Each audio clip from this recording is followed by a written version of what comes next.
What's good, Ninja? OG over here from RantZ, and welcome to another PE video. I'm not really sure what this is going to be, a little bit more of a rant or discussion, whatever the case is. I wanted to talk to you guys and kind of make more videos like this. Obviously, you guys have seen a lot of my PE news videos. We have some of the editing quality there, and hopefully you guys enjoy that. But I also wanted to make these discussion videos. You guys can see my games in the back, new stuff that I get, and all of that. So the topic for this video is going to be third parties, kind of more on the Western side of things, but also talking about Japanese a little bit, and why you should not be surprised that some of them are taking longer to come out. It's almost like a follow-up or a mini version of my basically the videos that I did beforehand, talk about explaining third-party support on the Nintendo Switch. I've actually made like 3 or 4 videos of that, and even before the Switch launched, people didn't like them back then, but everything that I said in those videos were actually true and have been mimicked and said by other third-party developers. Recently, we had Pete Hines say it's not a one-to-one conversion. We have to do more work. We got to wait till the version's done, then we can bring it over, and if it supports it, we can do it.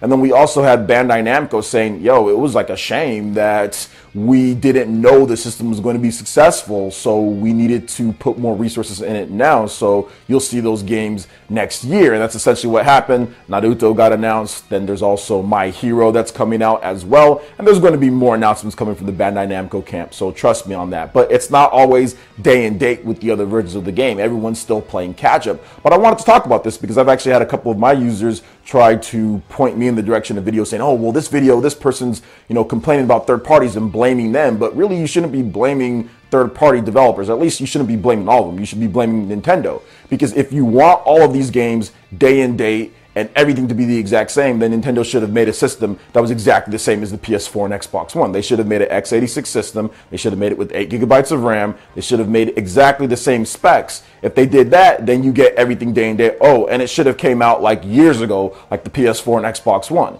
If you wanted everything to be the exact the same and everything like that. Now, going forward, there's a couple of reasons why the Nintendo Switch gets some stuff late, or it's going to take a little bit more time. Like Pete Hines said, it's not a one-to-one conversion. You've got to finish the versions of the game that you're already working on. If you've been working on a game for 2 or 3 years, all of a sudden you get a Switch development kit and you're like, okay, well, this isn't a direct conversion. There's no way that you're just going to be able to stop what you're doing and all of a sudden make a great Switch version, get that up to speed, then release it day and date with all the other versions. If you think that, then you have no clue of game development whatsoever. Now, some developers have been able to get that done, but if you've noticed, it's been a lot of the smaller developers. Any of the bigger games, for example, like Wolfenstein 2, that takes some extra work. The game just finished in terms of last year for the PS4, Xbox One, and PC. They've been working on that game for multiple years. Of course, the Switch got announced, and they want to make it on there and everything, but they have to optimize it. They have to make sure everything runs well, and that was the biggest thing that developers probably learned their lesson from, and also Nintendo is not rushing things. Nintendo, by default, making the type of system that they made, it's going to be a little bit different. You're going to get some games that come out day and date. For example, like My Hero. That's going to come out day and date. Okay, that's great, but I don't think the development period for that game was like 3 or 4 years or multiple years. I think it was maybe a year and a half or so, maybe a little bit older than that. Now, I'm not 100% sure, but either way, that game also uses Unreal Engine 4, and I don't think it's the most graphically intense game out there compared to some of what the bigger third-party developers are doing that people are clamoring for. So in order to get those games like Wolf or like Doom, or whatever the case is, you're going to have to spend a little bit more time if your game is still in development. A lot of these developers, once again, did not think the Nintendo Switch was going to be a successful machine out of the box. This is something that all of them have said, like, hey, we're just going to wait. We're going to see if it sells. That's the reason why Nintendo had so much first party in the first year. That's why they really wanted to push units to show these third-party developers that they can get the system moving. It wasn't going to be third-party developers that sold this system at the beginning. Now, there was some support late in the year. Obviously, we got stuff like Doom and LA Noire. We also got Resident Evil and quite a number of games, but those are kind of like hand-selected games that Nintendo said, hey, it would be cool if you brought this over, whether they provided support in terms of actual money, publishing, whatever it was, Nintendo did what they could to make sure that there was some hardcore games or mature games on the system at the end of the year, in addition to getting some other stuff like FIFA, which Nintendo did help out in terms of getting FIFA on the Nintendo Switch in the first few months of the system's launch. I think that launched in September, so it came out in March, so 4 months or so, whatever it was. So there are things that have to go down before all of these third parties are going to jump over. Some of the Western third parties, they're still working on their big games. They don't know if they're going to be able to get a Switch port out day and date, or they don't know if they're going to be able to do it to the point to where it'd be quality, so they have to employ somebody else. So that's like a Virtuos who's done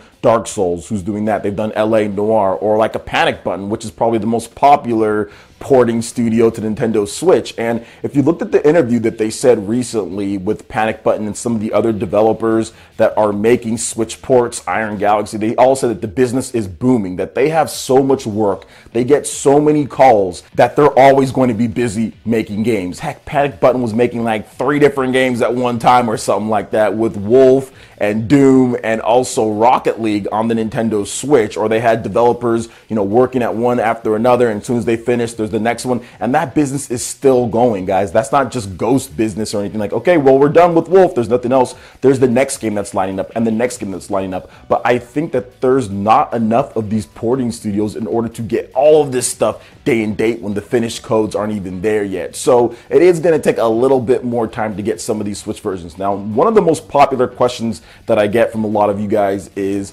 well, when is everything going to be day and date or close to it? And I think that there is an answer to that. I think there is an answer to that, and that is going to be 2019 and beyond, and also what Nintendo does in the future with their next Nintendo Switch, a new Nintendo Switch, or whatever the case is. But in the short term, I think that's going to be 2019, to where we're really going to see games that do come day and date, because then the Switch is going to be 2017, 2018, then going to 2019. It's going to be technically 2 years plus on the market. So then you have developers that are more comfortable with the system. You have developers that have risen up, that have given them time to build more revenues in order to have a Switch subdivision of people who make games. The install base is going to be there, so developers will feel more confident, because believe it or not, guys, although the Switch is selling absolutely phenomenal, it's still under 30 million units, which is not a big install base for a lot of these developers. So I'm not saying that's an excuse for them, but I'm just saying, like, it still has a long way to go to get that big install base, and still way under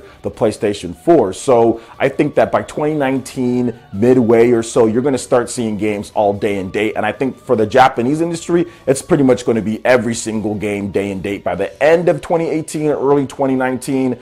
Unless there's some type of exclusive deal or something like that that gets in the way. But other than that, man, you're going to see a lot of these games come, but you have to be patient with this one here, guys. When I say this, I'm not saying it just to make excuses for them or anything like that. I'm telling you guys this because it's the truth, okay? When I tell you guys that a lot of third-party developers did not want to develop on the Nintendo Switch, or at least they wanted to see how it was going to sell because of the Wii U, that is the truth. Bandai Namco revealed that. Many other developers revealed that. Heck, Pete Hines even talked about that they don't have a crystal ball. They didn't know. And based on what Nintendo did in the past, like, it wasn't always one-to-one. It didn't work with what we wanted to do. But the Nintendo Switch lines up the most with what some of these third parties want to do going forward, right? It's HD capable. It can do things that the other systems can't. So there's a business opportunity there, whereas the Wii U, not necessarily with that system. So I'm just saying this, guys, because it's the truth when it comes to third-party support. It's the truth when it comes to what happened. The Wii U kind of screwed things off the back. Now, if the Wii U was super successful, and then if they're going from that to the Nintendo Switch, then maybe things would have been different. Developers would have been a little bit more open to that. But the case is that the Wii U really did screw things up for the Nintendo Switch, at least initially. It made Nintendo have to prove that they can sell the system themselves with their big games. That's exactly what they did. Now you're going to see third parties come in. It's not always going to be day and date just because of what happened, like I talked about. It's late off the board. Obviously, Nintendo got out dev kits super late. It wasn't like they got out dev kits like 3 or 4 years ago or something like that. They got out dev kits like in 2016, or they need to wait, or whatever the case is. But either way, you're going to see more and more. You're going to see that starting off at E3. There's going to be some cool announcements, and then later in the year as well. So be patient, guys, and look forward to some cool stuff coming to Nintendo Switch, because just like the GameStop CEO said, the second half is packed. Not just with first-party games, but also with third-party games. games as well. So what do you guys think about this, what I had to say here? What are your thoughts on it? Let me know what you guys have to say in the comment section below. All right, Ninja, that wraps it up for this video here. Go ahead and check out the links in the description below. We got Facebook and Twitter. Go ahead and give us a like and a follow on our social media. Really helps us spread the content of Player Essence across the internet in addition to YouTube. Also, make sure you check out our Patreon, Twitch, and YouTube live gaming pages and consider supporting Player Essence. When you do so, it gets you access to all sorts of cool benefits, perks, rewards, and emotes via YouTube sponsorship. So check out the link in the description below and consider supporting Player Essence right here on YouTube. Hit that like button if you did like this video. Let me know you guys want more content like this going forward in the future. And subscribe to Player Essence for the latest RPG, Japanese, and Nintendo gaming news. Thank you so much for watching, and we'll catch you, Ninja, for the next video. Peace.